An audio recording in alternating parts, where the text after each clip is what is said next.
Olá, pessoal, nós estamos aqui no segundo bloco do nosso grupo de estudo do Zoom e voltando com o tema arquétipos da Umbanda. A gente estava falando aqui sobre caboclo e dos pretos velhos. E uma característica principal de saber por que a Umbanda traz esses arquétipos e também como arquétipo vamos ver um arquétipo que a gente vai encontrar muito, o boiadeiro e o baiano. Dois arquétipos a mais aí para vocês entenderem. Além dos valores dos baianos, tá? Que é a alegria, que é a descontração, aquela coisa que eles têm que nós aqui em São Paulo não conseguimos ter de jeito nenhum. Talvez o pessoal de Campinas tenha, mas aqui não. Aqui em São Paulo o pessoal é bravo. Né? Você fala meia hora com a pessoa já está no celular aqui, ó. Tá nem dando atenção. Já o pessoal que é mais alegre e tal, e o boiadeiro, do sertão, aquela coisa do sertão. Por que tem esses dois arquétipos? Olha que interessante, né? Eu vou usar o baiano, boiadeiro, deixa eu ver mais um aqui, um arquétipo muito interessante, mais esses dois. Porque comparando o baiano, boiadeiro, caboclo e preto velho, são os 4 arquétipos que representam algo que muitas vezes as pessoas nem pararam para pensar. São os 4 arquétipos que passaram por uma situação de preconceito, racismo, escravidão. Se você falar assim, poxa, mas o baiano, sim, trabalha escravo aqui. Eles saem da Bahia para vir para São Paulo para arrumar emprego e muitas vezes trabalham por ganham por pouquíssimo mesmo, porque eles pegam tudo que tiver pela frente para poder ganhar o ganha-pão. Ah lá, o baiano encostou no irmão Alex de novo, olha lá. Toda hora o baiano encosta nele. Aí, tá vendo? Aí vem o povo do Nordeste, o sertão. Sai da terra seca para vir para São Paulo para poder arrumar um emprego e não consegue e ficam aí muitas vezes largados, sofrendo preconceito, né? Sofrendo também trabalhos escravos. Então, para você ver que esses 4 arquétipos trazem essa característica do preconceito, do racismo, do trabalho escravo, tá? Não é um trabalho escravo como o Preto Velho teve, nas chibatas, porque isso é épocas diferentes, mas nas épocas que a gente vive hoje, podemos perceber que ainda existe essas diferenças. Aí você vai na Bahia, você não vai ver gíria de baiano, né? Porque o próprio baiano não vai ter seu preconceito, vai ter preconceito contra o seu próprio povo, mas aqui em São Paulo, Rio de Janeiro, por exemplo, existe muito esse arquétipo do baiano. Esses quatro arquétipos representam muito isso, essa questão do preconceito contra outras não vou dizer outras raças, mas outros povos, que ainda por mais que seja diferente, ainda são povos nativos do nosso Brasil. A Umbanda, ela traz essas quatro características e arquétipos que representam a terra do nosso Brasil. Quando os portugueses vieram para cá, já existia o índio. E o Brasil foi se colonizando basicamente em cima do trabalho escravo desses índios. Depois trouxeram os negros, que também colonizaram o nosso país.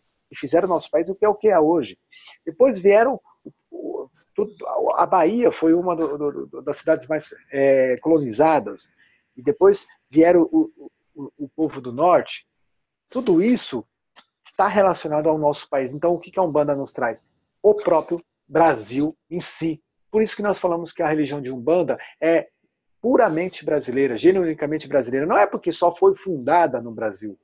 Não é porque só foi fundada e anunciada por um índio e por um médium brasileiro, mas também porque traz características do próprio Brasil. E fico mais feliz ainda de ver, por exemplo, lá no Uruguai sendo praticado as religiões, essa religião que veio aqui, nasceu aqui no Brasil e está sendo levada para outros lugares.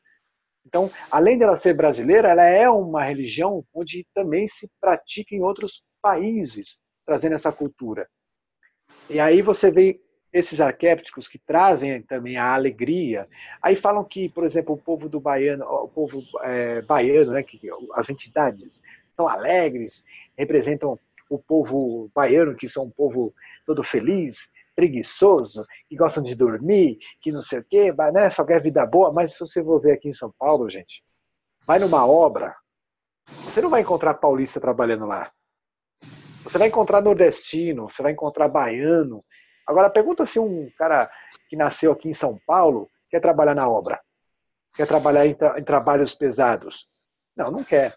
Então, o povo baiano aqui em São Paulo é um dos que mais trabalha. É um povo que tem força de começar o seu trabalho às 5 da manhã e terminar às 10 horas da noite. E aí também, quando quer sair para se divertir, não tem quem segure. Por isso são povos que representam alegria, que são povos que representam essa felicidade de curtir a vida de uma forma positiva. E esse arquétipo do baiano traz isso. E você olhar a vida com mais alegria, com mais motivação. Tem que trabalhar? Tem que trabalhar duro, sim. E eles são bravos nesse aspecto. O povo do baiano, a gira de baiano, uma gira de baiano, você vai ver que o baiano ele é bravo, mas ao mesmo tempo ele é alegre, porque ele valoriza a vida. Assim também é o boiadeiro. O boiadeiro ele é uma entidade, um arquétipo que representa a firmeza, né? Aquela coisa que, para controlar uma boiada, tem que ter firmeza. E essa boiada, muitas vezes, não são os médios. São os espíritos zombeteiros que estão lá para atrapalhar, que querem adentrar, querem bagunçar a gira, e aí vem o boiadeiro e bota a ordem, fazendo aquela limpeza, aquela segurança, olhando a porteira. O boiadeiro trabalha muito firme nisso. Então, esse arquétipo do boiadeiro é algumas características, né, que a gente vai vendo e que você vai relacionando isso ao espírito manifestado. E muitos médicos querem ver aquilo como que aquele espírito ali que manifestou é um boiadeiro. Ele tem que se apresentar como um boiadeiro porque é a roupagem fluídica dele, e é o arquétipo que ele apresenta, assim como o Exu, assim como a pombogira. Nem como eu fui falar no vídeo, nem toda pombogira foi prostituta. Tá? E nem toda pombogira, quando se apresenta, quando se manifesta, a pose que ela faz é de uma prostituta, é de uma mulher. Então a pombogira ela representa este lado feminino, o valor da mulher. Eu vi um vídeo, um documentário, quando se fala de pombogira, a gente já pensa no nome da... Fala o nome de uma pombogira, alguém aí, que vê a cabeça. Vai, Maria Padilha. Parou, Maria. Fala outro. Fala outro nome de uma pombogira.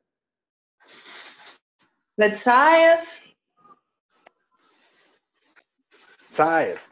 Olha só, se você for parar para ver, Maria Mulambo, Maria Padilha, Maria Sete Rosas, Maria Sete Punhais, aí você está falando, tudo Maria, você não vê pombogira chamada Solange? Luana? Você não tem pombogira chamada Raquel? É engraçado, uma pombogira chamada Neres? Valéria das Sete Punhais, já viu alguém falar dessa pombogira? Não. É engraçado isso. Você vai ver, às vezes a gente nem para pensar que esse arquétipo da pombogira, a primeira coisa que ela vem trazer é o Maria. E Maria, quem foi a mulher mais importante da história do nosso planeta? Maria. Não é? Quem foi aquela que cometeu adultério e quase foi apedrejada? Olha quem chegou aí, nosso pai, o Erci, que estava faltando. Maria Magdalena. Quem foi? Boa noite, irmãos. Boa noite. Tava esperando você, já cobrei 2 vezes aqui, tá vendo? Quem foi a mulher que quase foi apedrejada? Maria. Então, o nome Maria é um nome sagrado. E ela veio, a pombogira, esse arquétipo da pombogira, vem representar isso, o sagrado da mulher, o valor da mulher. Então, essa forma dela poder se apresentar é mostrar para as pessoas que a mulher, além dela ser uma coisa feminista, ela é algo que ela vive, né? Que ela tem que valorizar essa questão de ser mulher. Muitas mulheres se entregam na vida para outras pessoas aí, não se valorizam. Né? A mulher chega lá no terreiro e fala assim, eu vim aqui pedir um homem aí porque eu estou solteira. E muitas delas nem sequer se valorizam. As mulheres hoje, tem mulheres que não se valorizam mesmo. Elas não se colocam, não se dão o próprio respeito. E a pombogira vem mostrar isso. Além de mostrar tudo isso, ela também vem mostrar, não é o desejo sexual, é o desejo de querer as coisas na vida e correr atrás e conquistar. As pessoas que sofrem de depressão, as pessoas que sofrem de, como é que eu vou dizer assim, eu não tenho vontade de nada, eu vou me entregar, eu não quero saber de nada. A conta tá para pagar ali, você não vai pagar não? Deixa aí que eu não quero saber não, vou trabalhar não, hoje eu não estou afim de nada. Eu não quero. Vamos pro terreiro? Não vou pro terreiro não, porque isso é coisa de bobagem. Não quero sentar aqui e ficar aqui o dia inteiro. Faltam de motivação. E a pombogira vem trazer isso, essa motivação. Enquanto Exu, ele é o executor, é aquele que executa, a pombogira é aquela que motiva. Então, trabalham juntos. Esses dois arquétipos é tão importante quanto qualquer outro. E as pessoas muitas vezes não vê esse lado. Vai lá e a pombogira como uma mulher da vida, né? Só porque... E engraçado que tem terreiro que cede isso, né? Que cede, deixa isso acontecer, vai como é que eu vou dizer assim? Vai investindo nisso, nesses pensamentos. Como tem pontos de Umbanda que infelizmente acabam tornando esse arquétipo um arquétipo vulgar. E esse arquétipo tem um valor, assim como o preto velho tem esses valores, o caboclo, assim como o baiano que nós falamos, assim como o boiadeiro tem esses valores, a pombogira e o Exu também tem seus valores. E que a gente precisa aprender a incorporar esses arquétipos do Exu e da pombogira para poder saber o que nós estamos lidando com eles. Exu ameaçador, Exu que ameaça fulano, Exu que ameaça cicrano, Exu que fala que se você não fizer, você vai morrer. E que não... Gente, isso não é um arquétipo. Isso aí, desculpa dizer para você, é puro zombeteiro ou um grande falso profeta. Tá? Infelizmente existe. Porque nem o próprio médium ou aquele que se diz responsável pelaquela casa não conhece o valor do Exu. Eu estou dizendo Umbanda, né? Estou dizendo Umbanda. Porque se você for no terreiro de Candomblé, o Exu se apresenta de uma outra forma, a pombogira se apresenta de uma outra forma, mas num terreiro de Umbanda, tanto é que Zélio nem prestava conta de uma linha de esquerda para as pessoas, porque essas pessoas não iam entender. Estou errado, Maurício? Porque naquela época as pessoas não iam entender o significado do Exu e da pombogira. Correto. Mas não tinha trabalho de aberto. Até hoje não tem. Porque ele se manteve o quê? O arquétipo do terreiro da tenda Nossa Senhora da Piedade. Qual que é o arquétipo da tenda Nossa Senhora da Piedade? É manter os trabalhos que o chefe ordenou que fosse. Não para a religião, mas para aquela casa, para aquela tenda.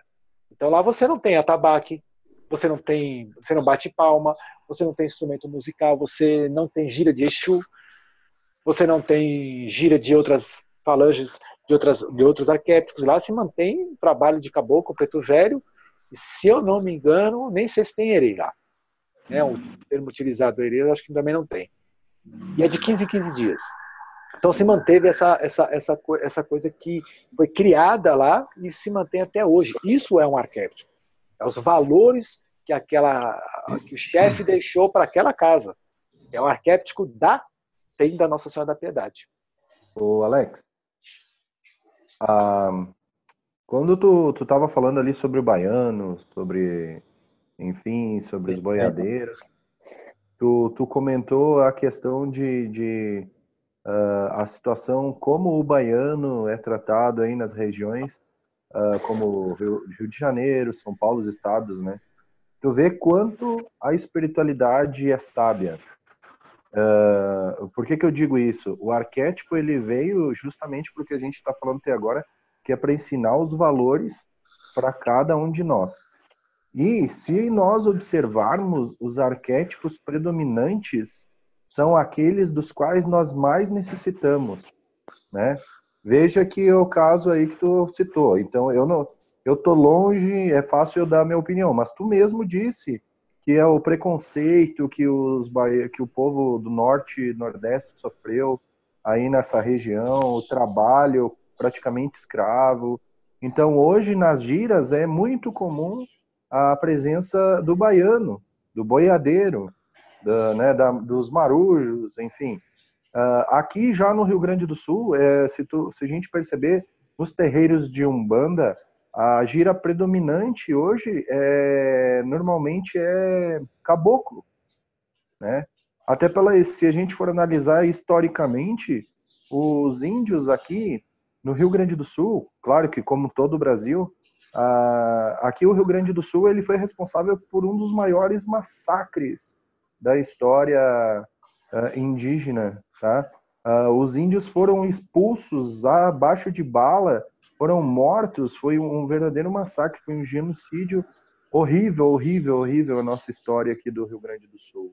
E hoje o caboclo é muito forte aqui na nossa região para ensinar esses valores de respeito, a diferença, né? Que o caboclo ele passa isso, é respeito às diferenças, né? Ele trabalha contra essa intolerância de raças, de culturas. Pro índio não tem desrespeito a culturas, ele respeita toda a cultura, né?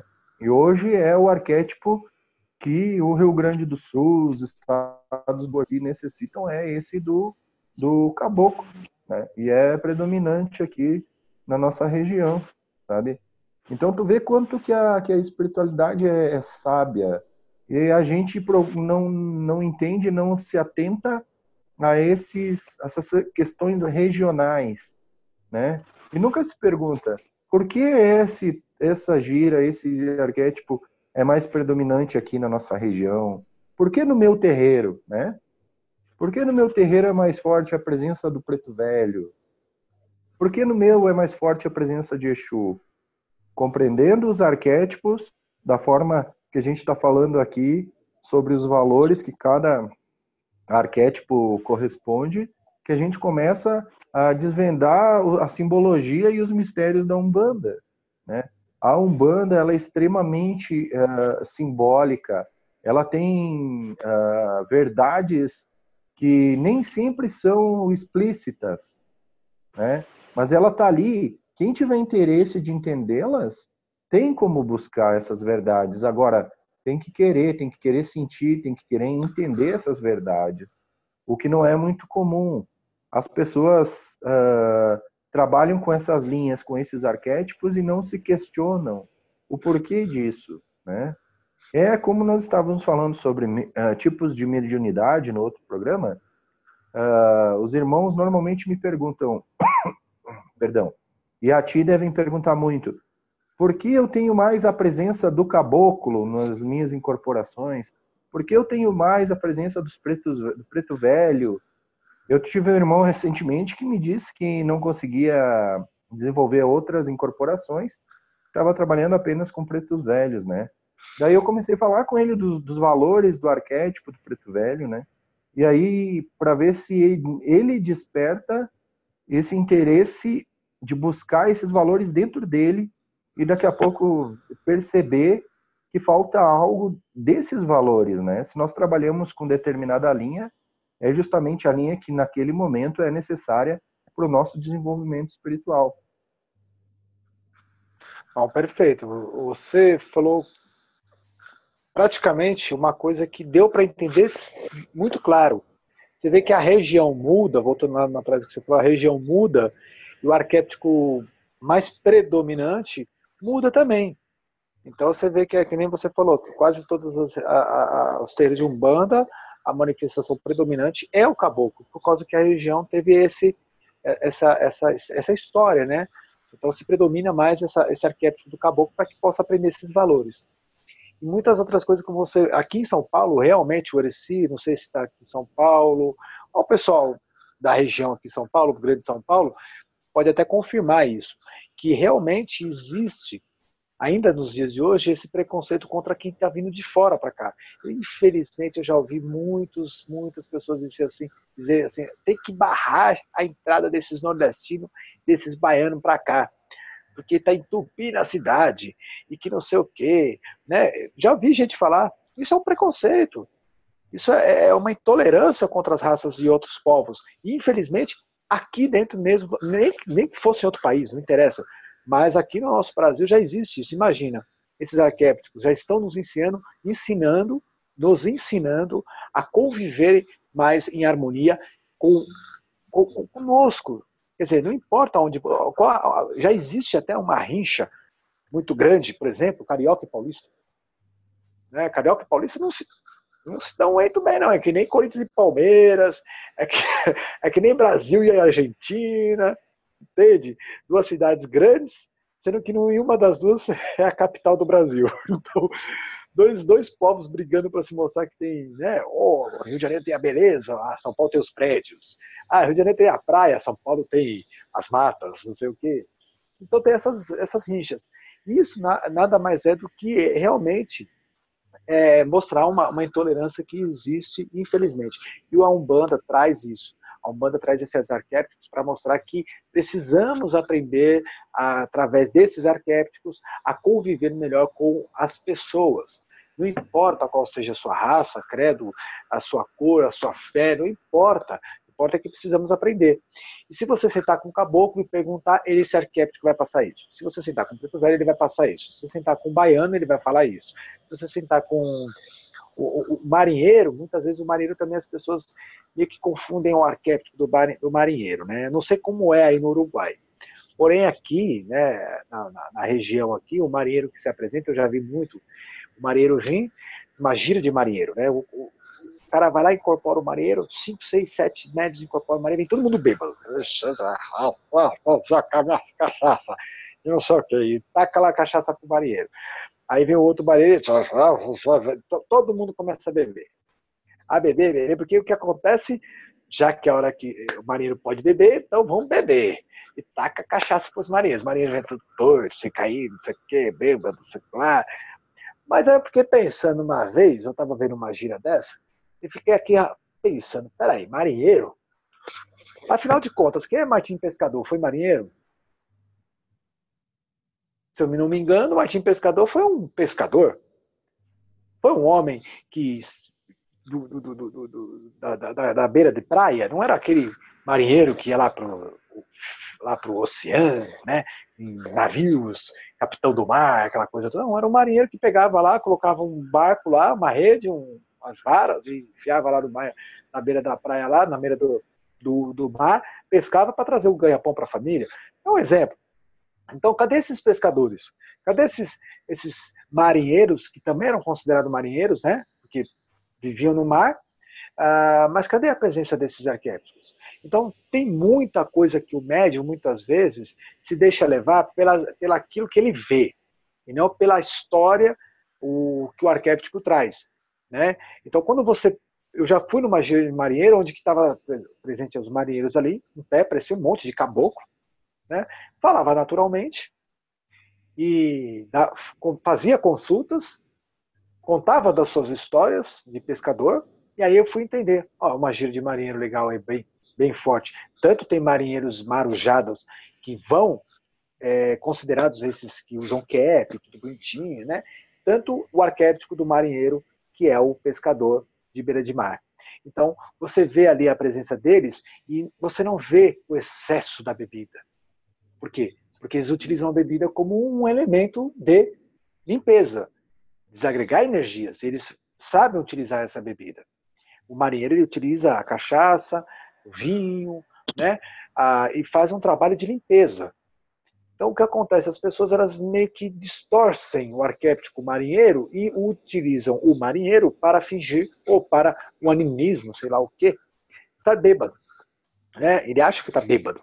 E fica lá, para lá, para cá. E aí, uma vez eu fiz uma pergunta. Eu falei o marinheiro assim, o senhor está bêbado ou está enjoado? O marinheiro não soube explicar. Por quê? Porque o médium meio que trancou ali. Agora eu não sei. O médium devia estar incorporado e pensou assim, agora eu não sei se ele está bêbado ou se ele está enjoado por causa do balanço do mar. E ficou aquela situação. Depois ele, mais para frente, esse médium foi entender que muitas vezes o marinheiro ele tem esse movimento para lá e para cá para representar o balanço do mar, o balanço das ondas. Não significa que ele está bêbado, que ele tem que beber mais. Porque os médiuns vão deixando levar isso. Se deixam levar por isso. E aí você vê uma gira, depois que termina a gira, metade dos médiuns estão caindo para um lado bêbado, a entidade não levou nada. A entidade não levou nada. Vai levar o quê? Ah, a entidade tinha que levar. Mas que entidade? A entidade bebeu lá quase 1 litro de cachaça lá. Que entidade é essa? A entidade veio para trabalhar embaixo no médio para fazer caridade. Que caridade que ele fez? É isso que eu falo. Ah, ele veio fazer a limpeza. Limpeza? O médico tá lá agora, que não pode nem pegar o carro para ir embora porque tá bêbado. Explica isso aí. Isso aí é bem importante a gente falar, né, Alex? Porque o fundamento da bebida, magisticamente, não é encher a cara, né? Tô falando do marinheiro, nem foi para Exu ainda. Eu costumo falar lá na aula de teologia, na hora que a gente está falando de Exu, que a entidade não leva nada, bicho. Tu beber 1 litro de uísque, vai ficar no corpo do médium 1 litro de uísque. Né? Médium consciente? Fica. Vai ter que entender que isso aí é um elemento magístico, não é para consumo, né? Então, é a mesma coisa do cigarro, né? Agora, tu falou uma coisa ali do marujo que para mim, eu vou te ser bem honesto, na experiência que a gente tem aqui, tá? Eu não conheço a gira de marinheiros, tá?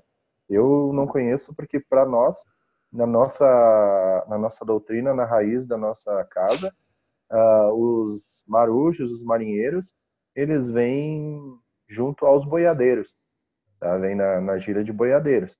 É legal tu falar do balanço, né, do mar, poucos médiuns e pessoas fiéis que vão nas nossas casas sabem que esse balanço aí, ele está gerando uma onda, né, trabalhando a energia do terreiro, do médium, da assistência, aumentando e potencializando a energia que vem do Congá, né? Então, nesse balanço ritmado, não é um balanço qualquer. Ele tem um compasso, ele tem um ritmo, ele tem uma cadência, né? As pessoas não se atentam, acham que é só ele balançando porque está bêbado, né? É falta de conhecimento, né?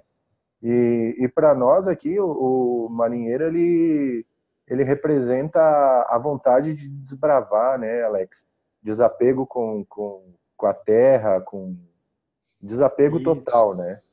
E é força, né? É força na diversidade, né? Para nós aqui, o marujo, o marinheiro, né? Então, é bem legal, porque, tipo, eu não conheço a gíria específica de marujo, a não ser o que a gente vê na internet, a gente ouve falar nos vídeos e tal. Mas, para nós aqui, ele vem junto com os boiadeiros, né? E trabalham junto com os boiadeiros também o princípio da alegria, fartura, verdade, né?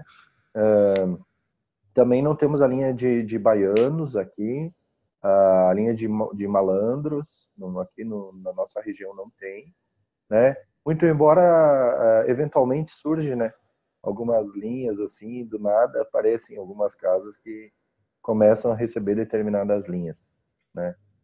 Tanto que eu já vi também falar aqui para cá também da linha de samurais, né?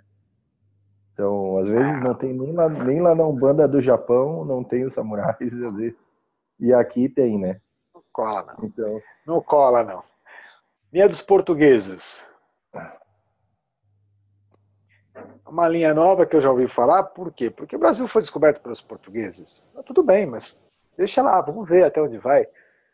enquanto ela não vier e não fundamental porque ela veio, para mim não me convence. E vem linha dos macacos, linha dos portugueses, linha dos lagartixas, linha dos corintianos, linha dos palhaços.